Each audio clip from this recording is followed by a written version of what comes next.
الله جل شانه ته د موسی علیه السلام ذکر کوي چې څنګه مطلب اے پیغمبر ته مونږه مطلب لکه سکړی یعنی تعالی مو کتاب درکو چې دې کتاب په ذریعہ باندې خلق د هدایت طرف ته مطلب لکه سکارا ولا د سیمونږ ته نه مخکې کتاب موسی علیه السلام لور کړو هغه کې مطلب لکه نور او هغه کې یعنی هدایت وو هغه موږ موسی علیه السلام ته ویل چې خلق تورو تیرونه سکا یعنی رو باسا او د خلق ته هغه ورځ را یاد کا ایام الله ورته را یاد کا یعنی مطلب شاته چې کم قومونه الله نیستو نابود کړی دي او شاته چې په کم قومونو باندې الله خپل فضل او رحم کرم کړو د هغه قومونو حالات د خلکو ته بیان کا چې مثال کې تو پر کو فرما بردار شوي د شاتنی قومونو په شان ته به سره الله مدد او نصرت وي او کو نافرمانه شوي نو شاتنی قومونو پر رنگ بستاسو الله جل شانه سو کی تاسو بم نیستو نابود کی خو وی دا مضمون مون ذکر کو خو په دې مضمون نه با نصیحت هغه انسان حاصلای چې کم صبارین شکورین صبر کون کې او شکر کون کې دی یعنی مطلب دا قرآن به فایده هغه چاله ورکوي د دې قرآن او د دې کتاب په ذریعہ باندې به هغه انسان د تورو تیرونه هدایت ته راځي پیغمبر باندې به ایمان هغه انسان وروړي توفیق به موږ هغه انسان له ورکو چې کم صبرناکم دی او شکر گزارم دی او دا دوه صفات نبی علیہ السلام فرمایل د ایمان دوه حصې دي د ایمان دوه حصې دي نیم صبر او نیم شکر او بلکې عبد الله ابن مسعود رضی الله عنه روایت دی صبر نیم ایمان دی صبر څه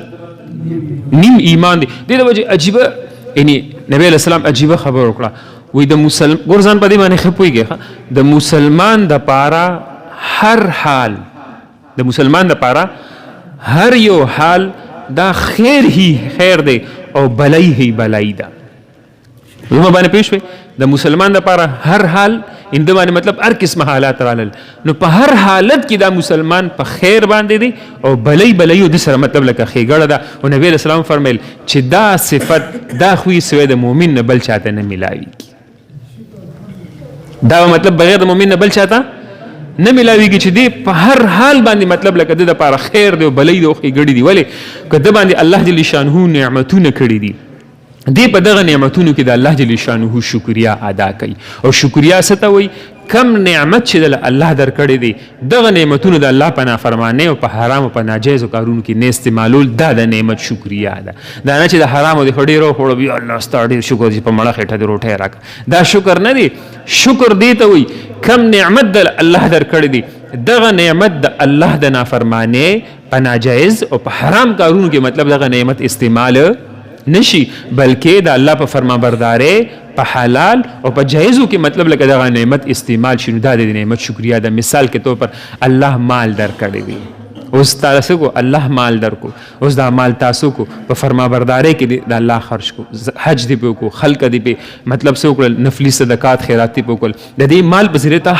حلال کارونه کول حلال دروازې دی کول کړي په دې باندې جایز کارونه کول نو پیښه جتا د الله د دین نعمت څخه شکریا ادا کړه او دغه مالون ته په نافرمانو کې لګول په شراب کباب کې لګول پیښه د دین نعمت ناشکری دی وکړه نو نبی رسول الله فرمایل چې مطلب یعنی د مسلمان د پر هر حالت کې خیر هی خیر دی یعنی مطلب خدا حالت سوی د مؤمن نشاته نشملاوي دی نعمت نو شکر گزار دی مصیبت نو صبرناک دی مصیبت نو صبرناک دی د صبر درې درجې دي باندې ځان پوي کې کنه یعنی صبر اولنې درجه ده خپل پوره کامل قوت طاقت لګول د الله په اطاعت او بندګۍ باندې کلک ودرېدل د صبر اولنې درجه ده خپل پوره کامل قوت طاقت خرج کول د الله د نافرمانی نه ځان ساتل د صبر دویمه درجه ده اوس د الله په فرمانبردارۍ او د الله د نافرمانی نه بچ کول باندې بدی کې به حالات راځي یا مثال کې تو پر دینه علاوه بتا باندې مطلب لکه سر راځي تکلیفونه راځي اسمیشونه راځي مصیبت پر راځي نو دې بدی کې سکی دی به دې صبر کوي په دې باندې صبر به کوي یعنی مطلب غلط لار باندې اختیاري ناروا لار ته مطلب لکه سګي دی به نسی داسې نو دې د وجه د مؤمن او د کافر واضح فرق دی آیاتونو کو چې د مؤمن شاندار چې کله نعمتونه وي نو شکر گزار وي چې کله نعمتونه نو سوي شکر گزار وي او کچره مصائب دي دوک در تکلیف دي نو سوي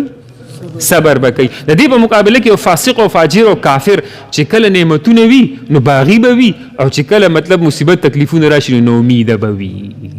او د دې صریح الفاظ سره سوره یونس کې الله جل شانه دا خبر خپ وضاحت سره کړی ده د یو کافر او د یو مؤمن فرق دی چې مطلب مسلمان سره فراخي ده نو دی به شکر گزار وي. د شکر معنی مې درته وکړه. مسلمان باندې تکلیف دی دی به صبر کوي دی به څه کوي صبر کوي. د دې په مقابله کې یو کافر یو فاسق فاجر چې کله نعمتونه دي نو باغی دي او چې کله مطلب دغ در تکلیف دی نو امید دی. لکه نن تاسو ګورئ بار ملکونو کې خودکشیانې کیږي مطلب لکه ولې دا بیماری راته چرته ونه لګي داسې خود څوک ستن راټوکوي څوک مطلب بجلو تارونه ګوتې وړي څوک زهر خوري څوک لکه نو امید دي هغې چا نه امید دی چا نه تمه ده. لیکن وګوره یو مؤمن مسلمان دی به تر اخري حالته پورې به دی مطلب لکه سي د امید او تمه به د چا نه بلکې را به شي انشاءالله چې ایمان دا د یری او د تمې په منځ کې دی خوفا و طمعا چې مطلب دا ایمان دا د یری او د تمې په منځ کې دی. مطلب دومره خوف د الله چې ته ګناه ته خواله نشي ورتلی